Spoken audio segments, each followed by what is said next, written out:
இதழியல் சேனலுக்கு உங்களை வரவேற்கிறேன். இன்னைக்கு நம்ம என்ன செய்ய போறோம்னா வாழைக்காய் வச்சு சைவ மீன் குழம்பு தான் வைக்க போறோம். நார்மலா நம்ம மீன் வச்சு மீன் குழம்பு வைப்போம். அது வந்து நம்ம மீன் சாப்பிட்ற அன்னைக்கு சாப்பிடுவோம். மீன் சாப்பிடல நம்ம வெஜிடேரியன் சாப்பிடணும் அந்த மாதிரி டைம்ல நம்ம என்ன பண்ண முடியும், மீன் குழம்பு சாப்பிடணும் போல ஒரு ஆசை வரும். அந்த டைம்ல நம்ம இந்த மாதிரி வாழைக்காய் வச்சு மீன் குழம்பு வச்சு சாப்பிடலாம். சூப்பரா இருக்கும் சைவ மீன் குழம்பு. பசங்களுக்கும் வந்து இது மீன் குழம்புன்றது வாழைக்காய் வச்சு செஞ்சிருக்கோன்றது தெரியாது. நம்ம மீன் மாதிரியே வரைஞ்சி போட்டு செய்வோம். அதனால மீனே நினைச்சுக்குவாங்க. எல்லாருமே ஏமாத்திடலாம் சீக்கிரமா. நம்ம சாப்பிடும் போது மாட்டிப்போம். மீன் டேஸ்ட்டுக்கும் வாழைக்காய் டேஸ்ட்டுக்கும் வித்தியாசம் தெரியும்.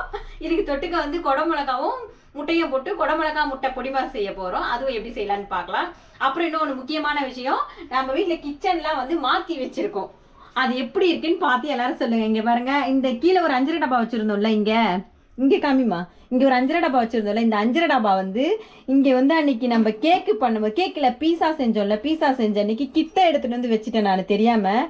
அந்த அனல்லாம் பட்டு டப்பாலாம் மூஞ்சிக்கு சப்பையாயிடுச்சு, அந்த குண்டு குண்டெல்லாம். அதனால் அதை எடுத்து போட்டு இதெல்லாம் பழசு வச்சுருந்தது தான் ஆல்ரெடி முன்னாடி. இதெல்லாம் நான் மேலே வச்சுருந்தேன். இப்போ இவங்களெல்லாம் கீழே இறக்கியாச்சு.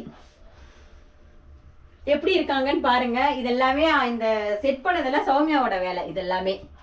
அப்புறம் இந்த சைடு வந்து ஸ்டிக்கர் ஒட்டியிருக்கேன். இங்க பாருங்க, இந்த கபோர்டுக்குலாம் வந்து இந்த ஸ்டிக்கர் ஆல்ரெடி நம்ம பொங்கலுக்கு வாங்கின ஸ்டிக்கர். இந்த ஸ்டிக்கருக்கு வந்து இப்பதான் விடுவி காலம் பிறந்திருக்கு. 6 மாசம் பொறுத்து கிச்சன் மேடைக்கும் ஒட்டிட்டேன் நான். இங்க வந்து முன்னாடி நம்ம ஒட்டி வச்சிருந்தோம்ல, அதெல்லாம் கலர் மாறிடுச்சு. இது இப்ப புதுசா ஒட்டி இருக்கிறது. இது வரைக்கும் ஒட்டியிருக்கேன். ஏன்னா இதுக்கப்புறம் நம்ம சமைக்கிறதுலாம் வந்து எண்ணெய்லாம் போடும், நம்ம மேல தேய்ச்சி தொடச்சி எடுத்துக்கலாம். கடுலாம் இங்க வந்து சும்மாவே தொடச்சி எடுத்துக்கலாம். அதனால முதல்ல வந்து நம்ம புளியை ஊற வச்சுக்கலாம் குழம்புக்கு. அது ஊறதுக்குள்ளே வாழைக்காய் கட் பண்ணிக்கலாம். கழுவிக்கிறேன், நான் ஒரு வாட்டி கழுவிட்டு தான் ஊற வைக்கணும்.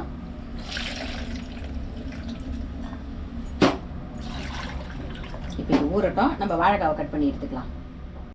புளி அளவு சொல்ல மறந்துட்டேன். புளி வந்து ஒரு எலுமிச்சம்பழம் சைஸ் அளவு தான் ஊற வச்சிருக்கேன். இப்போ இது ஊறட்டும், சரிங்க. இப்போ வந்து நான் 2 வாழைக்காய் எடுத்திருக்கேன். ஒரு வாழைக்காய் பெருசாக இருக்குது, ஒரு வாழைக்காய் சின்னதாக இருக்குது. நீங்கள் நிறைய செய்கிறதா இருந்தால் நிறைய எடுத்துக்கோங்க. நான் அந்த சைடில் இருக்கிறத 2த்தையும் கட் பண்ணி எடுத்துக்கிறேன். எடுத்துட்டு தோலையே சீவி எடுத்துக்கலாம். மேலே தான்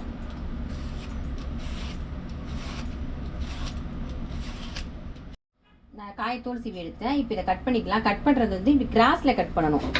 அப்போ தான் உங்களுக்கு மீன் மாதிரி இருக்கும் பார்க்கறதுக்கே. ரொம்ப மெலிசாவும் கட் பண்ணாதீங்க, ரொம்ப கனமாகவும் வேணாம். இங்கே பாருங்கள், இந்த அளவுக்கு இருக்கணும் பார்க்கறதுக்கு. மீன் நம்ம பீஸ் போட்டால் எந்த அளவு வரும் அந்த அளவுக்கு. இது எல்லாத்தையும் இதேமாரி நான் கிராஸில் கட் பண்ணிவிட்டு காமிக்கிறேன். பாருங்க, 2 வாழைக்காயும் இந்த மாதிரி கிராஸ்ல கட் பண்ணிட்டேன். இப்போ இதுக்கு வந்து நம்ம மீனுக்கு எப்படி ஓஸ் இருக்கும், அந்த மாதிரி நம்ம வந்து ஓட்டை போட்டுக்கலாம்.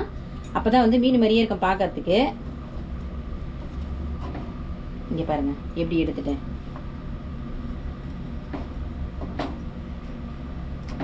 இங்க பாருங்க, இதே போல ஓஸ் போட்டு எல்லாத்தையும் நம்ம எடுத்துக்கலாம்.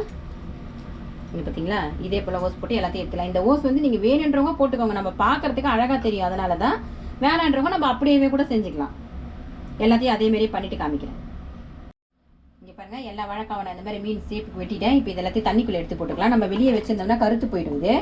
தண்ணிக்குள்ளே போட்டு இப்போ வேக வைக்கணும். ஸ்டவ் பற்ற வச்சு பாத்திரம் வச்சுக்கலாம். நான் சட்டியிலே தான் குழம்பு வைக்க போகிறேன், அதனால சட்டியிலே வச்சு அப்படியே தாளிச்சிக்கலான்ட்டு வேக வச்சு எடுத்துட்டு தாளிச்சிக்கலாம். தண்ணி ஊற்றிக்கிறேன். முதல்ல கொஞ்சம் கொதிக்கிட்டோம் தண்ணி, அப்புறம் நம்ம காய போடலாம். தண்ணி கொஞ்சம் சூடாயிடுச்சு. நம்ம அரிஞ்சு வச்சு வாழைக்காவை இதுக்குள்ளே சேர்த்துக்கலாம். கொஞ்சம் நேரம் வேக வச்சு எடுத்துக்கலாம். அப்போ தான் நம்ம குழம்புக்குள்ளே போடும்போது நல்லாயிருக்கும் மீன் மாதிரி மெதுன்னு. இது வேகட்டும் கொஞ்சம். நம்ம காய் வேகத்துக்குள்ளே தக்காளியை கட் பண்ணி வச்சுருக்கேன். இதை அரைச்சி எடுத்துக்கலாம். 4 தக்காளி எடுத்து வச்சுருக்கேன் நான் குழம்புக்கு. மிக்சியில் போட்டு பேஸ்ட் பண்ணிட்டு வந்துடுறேன் நான். தக்காளி அரைச்சாச்சு. அடுத்து நம்ம புளியை கரைச்சி எடுத்துக்கலாம். புளியை கரைச்சி எடுத்துக்கலாம். கரைச்ச புளியை வடிகட்டி எடுத்துக்கிட்டேன். இன்னொரு வாட்டி இதையும் கரைச்சி ஊற்றிக்கிறேன். புளியை கரைச்சி எடுத்தாச்சு. நம்ம வாழைக்காய் வெந்துச்சான்னு பார்க்கலாம். அடுத்து இங்கே பாருங்க, நல்லா கொதிக்குது. நல்லா ஃபுல்லாக வேகணும் இல்லை, வெந்துருச்சு வாழைக்காய். நான் ஸ்டவ் ஆஃப் பண்ணிட்டு இதை எடுத்துடுறேன் தட்டில்.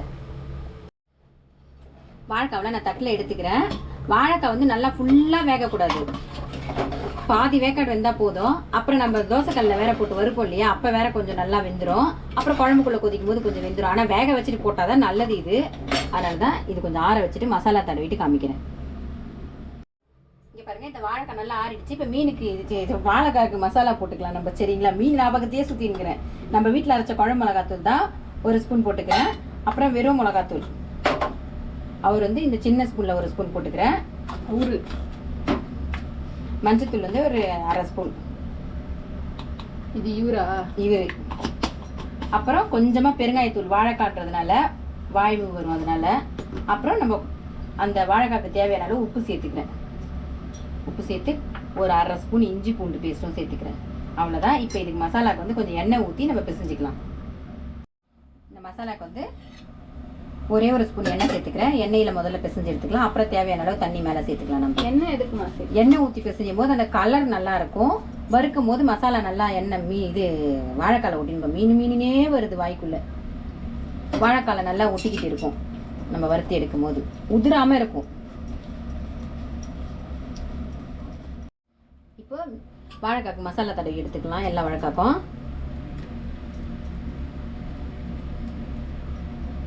இது இப்படியே கூட வறுத்து சாப்பிட்டு அப்படியே வறுத்து நம்ம சாப்பிட்டுக்கலாம். மோர் குழம்பு, சாம்பார், தயிர் சாதம், அதுக்கெல்லாம் நல்லா ஜம்முன்னு இருக்கும். ரச சாதம், லெமன் சாதம், இதுக்கெல்லாம் வந்து இது நல்லா மேட்சாக இருக்கும். இதே மாதிரியே செஞ்சு நம்ம வாழைக்காவை மீன் மாதிரி வறுத்து வஞ்சிர மீன் வருவல்னு சொல்லி யாரை ஒன்றாலும் ஏமாத்துருவாங்க. சாப்பிட்டதுக்கப்புறம் நம்மளை திட்டுவாங்க. அவ்வளோதான், இது மீனுன்னு சொல்லி கொடுத்தீங்க, இது வாழைக்காய் அப்படின்னு சொல்லிட்டு. எல்லாத்தையும் இதே மாதிரியே நான் மசாலா போட்டு எடுத்துக்கிறேன். சரிங்களா? இங்கே பாருங்க, எல்லா வாழைக்காய்க்கும் மசாலா தடவியாச்சு. இப்போ நம்ம தோசைக்கல்ல எண்ணெய் ஊற்றி இதை வறுத்து எடுத்துக்கலாம். வறுத்து வச்சு எண்ணெய் ஊற்றிக்கிறேன். நீங்கள் வேணுன்னா பொரிச்சு கூட எடுத்துக்கோங்க. நம்ம குழம்புக்குள்ளே தானே ஊற வைக்க போகிறோம், எதுக்கு அதை பொரிச்சு எடுப்பானே, எண்ணெயெல்லாம் செலவு பண்ணுவேன். நான் அதனால் இப்படி வறுத்துட்டு தான் போடுவேன். எண்ணெய் காயட்டும். எண்ணெய் காஞ்சாச்சு. வாழைக்காவெல்லாம் நம்ம வறுத்து எடுத்துக்கலாம். சும்மா கொஞ்ச நேரம் வறுத்தா போதும். ஏன்னா நம்ம வேக வச்சுட்டோம். இந்த பக்கம் ஒரு 2 நிமிஷம், அந்த பக்கம் ஒரு 2 நிமிஷம் வேக வச்சு எடுத்துட்டா போதும். இதுக்கு வந்து தான் காமிக்கிறேன். இங்கே பாருங்க, அந்த சைடு வெந்துருச்சு வாழைக்காய். எடுத்துக்கலாம் நம்ம. எவ்வளோ சூப்பராக இருக்கு பாருங்க, மீன் மாதிரியே பார்க்கறதுக்கு.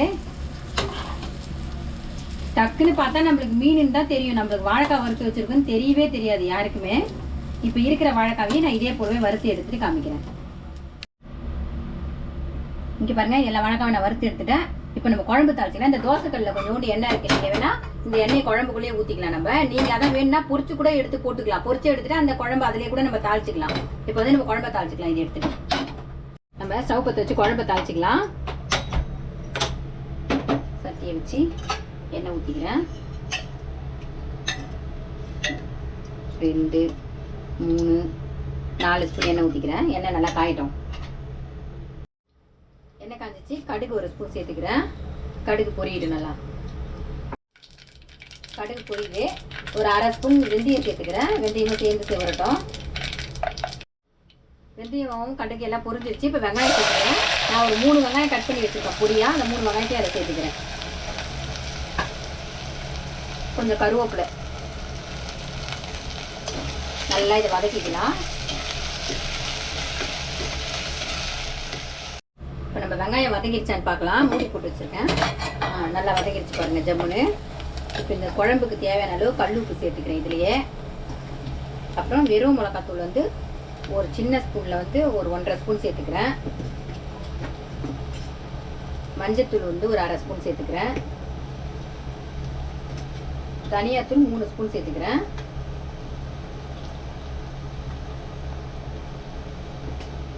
அப்புறம் நம்ம வீட்டில் அரைச்ச குழம்பு மிளகாத்தூள் அது 1 ஸ்பூன் சேர்த்துக்கிறேன். இதை நல்லா எண்ணெய்க்குள்ளே போட்டு வதக்கிக்கலாம்.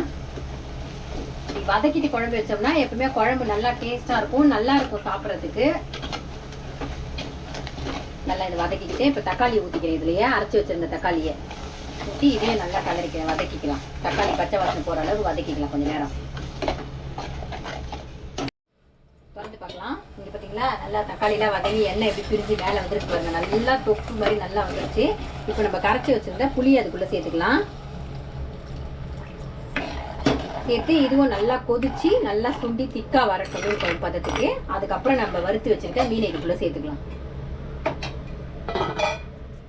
இங்கே பாருங்க, குழம்பு நான் பெரிய ஸ்டவ்ல மாத்திட்டேன். இது இந்த பக்கம் கொதிச்சுட்டு இருக்கோம். நம்ம அடுத்து அந்த கடாயிலே வந்து அந்த ஸ்டவ்லேயே வந்து கடாய் வச்சிருக்கேன். குடமிளகா பொடி மாஸ் பண்ணிக்கலாம். குடமிளகாவையும் முட்டையும் போட்டு இப்போ அதுக்கு வந்து நான் ஒரு 2 ஸ்பூன் எண்ணெய் சேர்த்துக்கிறேன். எண்ணெய் காயட்டும். அதுக்கப்புறம் மீதி எல்லாம் சேர்க்கலாம். அந்த எண்ணெய் காஞ்சிச்சு. நான் ஒரே ஒரு வெங்காயமும் ஒரே ஒரு கொத்து கருவேப்பிலையே குட்டி குட்டியாக கட் பண்ணி வச்சுருக்கேன். இதையும் நல்லா அதில் போட்டு வதக்கிக்கலாம்.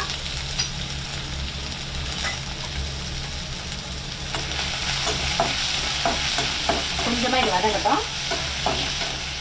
வெங்காயம் வதங்கிடுச்சு. இப்போ நம்ம குடமிளகாவை சேர்த்துக்கலாம். குடமிளகாவை பாருங்கள் எவ்வளோ பொடியாக அரிஞ்சு வச்சுருக்காங்கன்ட்டு. ஆனால் இந்தமாரி அரியவே கூடாது. நம்ம ஓரளவுக்கு பெருசாக போட்டு தான் அரிஞ்சு செஞ்சு சாப்பிட்டா தான் நல்லாயிருக்கும். எங்கள் வீட்டில் இருக்கா பார்த்தீங்களா இந்த சௌமியா, அவளுக்கு பிடிக்காத காய்னா குடமிளகா. அதனால் அது வாயில் தட்டு போட்டு போட்டு இதில் பொடியாக கட் பண்ணி வச்சாவோ அவள் வேலை இது. ஆனால் இப்படி சாப்பிட்டாலும் டேஸ்ட்டாக இருக்கும். புழுவுரா புழுவுரா புழுவுரா. பிடிக்காதவங்க இப்படி சாப்பிடலாம், பிடிச்சவங்க அப்படி சாப்பிடலாம். ஆமாம், ரொம்ப பிடிச்சவங்க முழுசாவே சாப்பிட்டுக்கலாம். என்ன சௌமியா? சோமையை பிடிச்ச பொருள் அது மாதிரி முழுசாக கொடுப்போம். இருங்க, இப்போ இந்த குடமிளகா மேலேயே மஞ்சத்தூள் ஒரு 1/2 ஸ்பூன் சேர்த்துக்கிறேன். இந்த காய்க்கு தேவையான அளவு உப்பு சேர்த்துக்கிறேன். நான் ஒரு 4 முட்டை போட போகிறேன். 4 முட்டைக்கு தேவையான உப்பு, அவ்வளோதான். இப்போ இது நல்லா வதங்கட்டும்.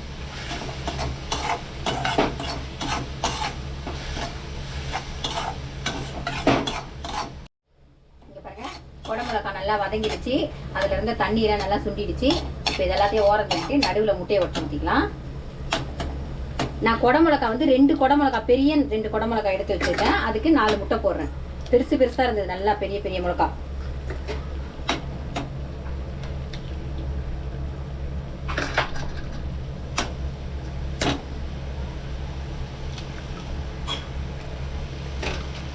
இதையும் நல்லா இப்போ போட்டு இதை கலக்கிக்கலாம். நல்லா கலக்கி பொரிச்சு நல்லா பல பல பலன்னு வர அளவுக்கு நல்லா பொரிச்சு எடுத்துக்கலாம். மிளகுத்தூள் மேலே சேர்த்துக்கலாம் காரத்துக்கு.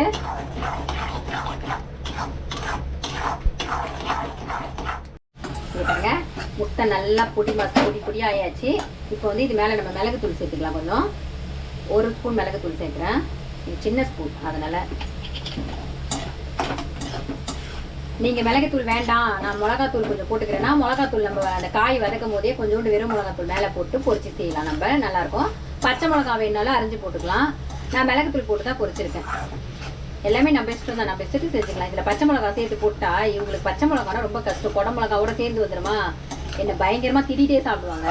அவங்ககிட்ட இருந்து தப்பிக்கிறதுக்காக நான் வந்து இந்த மிளகுத்தூளை போட்டு பொரிச்சிருக்கேன். அவ்வளோதான். நம்ம குடமிளகாவும் முட்டையும் போட்டால் பொடி மாசு ரெடி ஆகிடுச்சு. குழம்பு வந்து நான் சின்ன ஸ்டவ் மாற்றிட்டேன். இங்கே பாருங்கள் எப்படி நல்லா ஜம்முன்னு கொதிக்குது. நல்லா குழம்பு சுண்டியே வந்துருச்சு. இப்போ நம்ம வறுத்து வச்சுருந்தோம் பார்த்தீங்களா, வஞ்சிர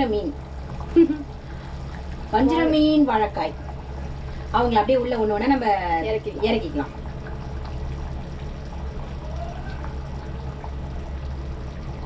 நம்ம வந்து வேகவும் வச்சுட்டோம், வறுத்துட்டோம். அதனால வந்து நம்ம கொஞ்ச நேரம் கொதிக்க வச்சா போதும். ரொம்ப நேரம் கொதிக்க வைக்கணுன்ற அவசியம் இல்லை.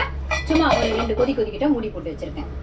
அந்த குழம்புல இருக்கிற மசாலாலாம் அது உள்ள இறங்கணும். அதனால தான் குழம்பு நல்லா கொதிக்குது, வாசனை வருது பார்த்தீங்களா, செம்மையா இருக்கு. குழம்பு திக்காவும் இருக்கு, நல்லா ஜம்முன்னு எண்ணெய் பிரிஞ்சு வந்துருச்சு. மீனும் நல்லா மிதக்குது, வெந்து. மீன் இல்லை வாழைக்காய். மீனும் நல்லா மிதக்குது. அவ்வளோதான். ஸ்டவ்வை ஆஃப் பண்ணிக்கிறேன். மேலே வந்து கொஞ்சமாக கொத்தமல்லி கருவேப்பிலை தூவிக்கிறேன். கொஞ்சம் பச்சை கொத்தமல்லியும் பச்சை கருவேப்பிலையும் மேலே போட்டால் நல்லா இன்னும் வாசனை ஜம்முன்னு வரும். அதனால தான். அவ்வளோதான், குழம்பு ஆஃப் பண்ணிட்டேன். அட்டகாசமான சைவ மீன் குழம்பும் முட்டையும் குடமிளகாவும் போட்டு பொடி மாசம் ரெடி ஆயிடுச்சு. ரெண்டுமே சூப்பராக இருக்கும். செஞ்சு பார்த்துட்டு எப்படி இருக்குன்னு கமெண்ட் பண்ணுங்க, லைக் பண்ணுங்க, ஷேர் பண்ணுங்க. நம்ம சேனலை சப்ஸ்கிரைப் பண்ணாதவங்களா இருந்தால் சப்ஸ்கிரைப் பண்ணுங்க. மறக்காம பெல் பட்டனை கிளிக் பண்ணுங்க. மறுபடியும் அடுத்த வீடியோவில் பார்க்கலாம். பாய்.